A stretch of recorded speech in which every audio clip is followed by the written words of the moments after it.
আসসালামু আলাইকুম। আপনারা দেখতে পাচ্ছেন আমরা এখন নিকলির হাওরের মধ্যে আছি। আর এই হাওরের যে পুরো দৃশ্যটা আমি আপনাদেরকে দেখাবো।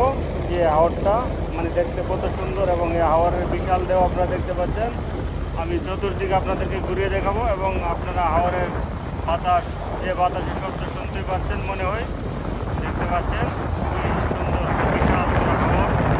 আর অনেকেই এই হাওরও আসে ঘোরার জন্য এবং হাওরের দৃশ্যগুলো দেখার জন্য। হাওর অঞ্চলগুলো আসলে দেখতে অনেক সুন্দর।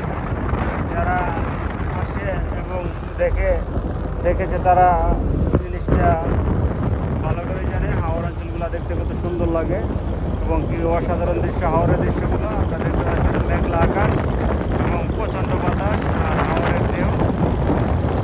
বুঝতে পারছেন হাওরের ঢেউগুলো আসলে সাগরের চেয়ে কম নয়, বিশাল আকারের ঢেউ উঠে হাওরের মধ্যে।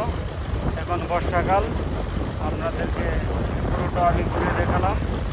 নিকলির হাওরটি দেখতে কত সুন্দর।